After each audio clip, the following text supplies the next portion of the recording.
Thank you. Thank you so much for coming along this evening, and I would also like to extend my respects to my Gadigal brothers and sisters from my people, the Wiradjuri people. In the winter of 2015, Australia turned to face itself.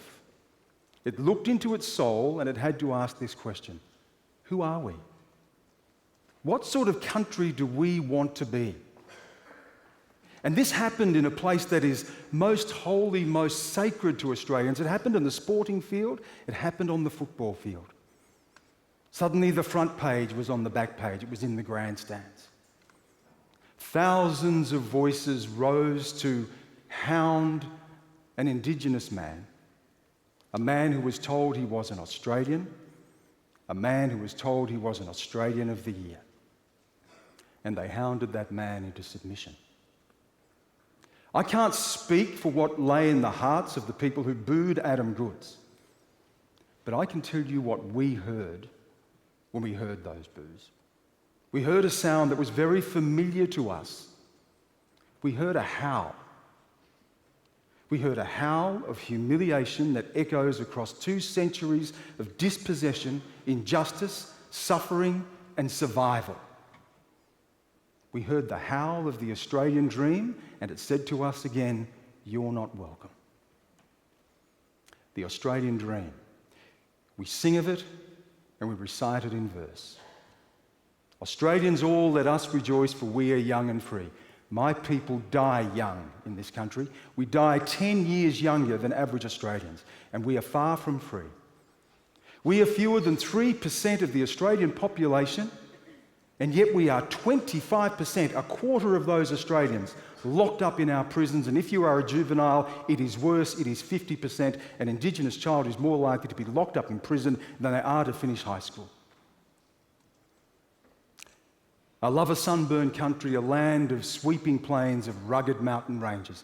Reminds me that my people were killed on those plains. We were shot on those plains. Disease ravaged us on those plains. I come from those plains. I come from a people west of the Blue Mountains, the Wiradjuri people, where in the 1820s the soldiers and settlers waged a war of extermination against my people. Yes, a war of extermination. That was the language used at the time. Go to the Sydney Gazette and look it up and read about it. Martial law was declared and my people could be shot on sight.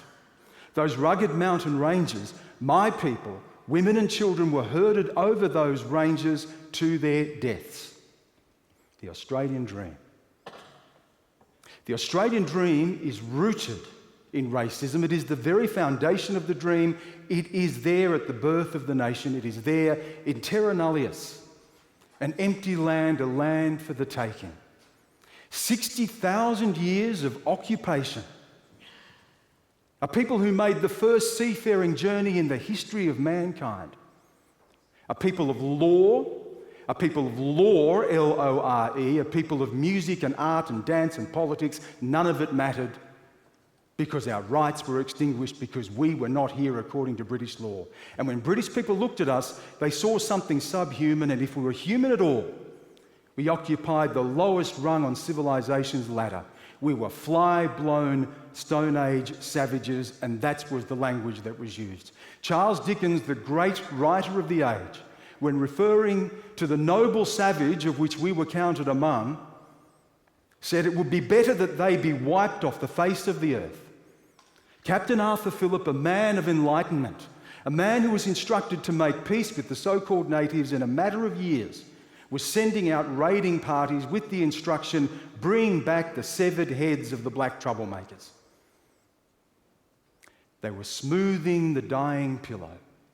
My people were rounded up and put on missions from where, if you escaped, you were hunted down, you were roped and tied and dragged back. And it happened here. It happened on the mission that my grandmother and my great-grandmother are from at Warringezda on the Darling Point at the Murrumbidgee River. Read about it. It happened. By 1901, when we became a nation, when we federated the colonies, we were nowhere. We're not in the Constitution, save for race provisions, which allowed for laws to be made that would take our children, that would invade our privacy, that would tell us who we could marry and tell us where we could live, the Australian dream. By 1963, the year of my birth, The dispossession was continuing.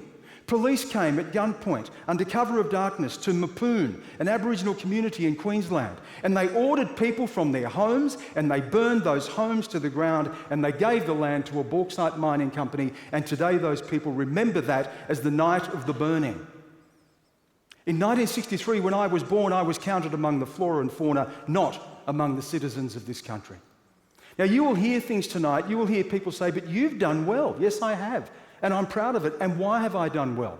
I've done well because of who has come before me. My father, who lost the tips of 3 fingers working in sawmills to put food on our table because he was denied an education. My grandfather, who served to fight wars for this country when he was not yet a citizen and came back to a segregated land where he couldn't even share a drink with his digger mates in the pub because he was black. My great-grandfather, who was jailed for speaking his language to his grandson, my father, jailed for it.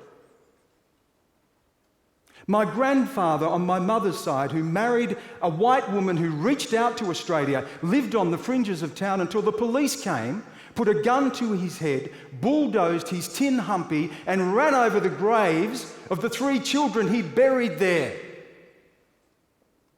That's the Australian dream. I have succeeded in spite of the Australian dream, not because of it, and I've succeeded because of those people. You might hear tonight, but you have white blood in you. And if the white blood in me was here tonight, my grandmother, she would tell you of how she was turned away from a hospital giving birth to her first child because she was giving birth to the child of a black person. The Australian dream. We're better than this. I have seen the worst of the world as a reporter.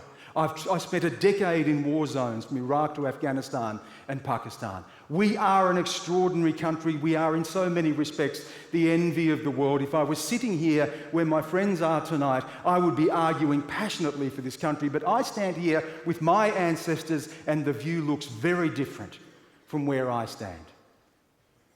The Australian dream. We have our heroes. Albert Namatjira painted the soul of this nation. Vincent Lingiari put his hand out for Gough Whitlam to pour the sand of his country through his fingers and say, "This is my country." Kathy Freeman lit the torch for the Olympic Games, but every time we are lured into the light, we are mugged by the darkness of this country's history. Of course racism is killing the Australian dream. It is self-evident that it's killing the Australian dream. But we are better than that. The people who stood up and supported Adam Goodes and said no more, they are better than that.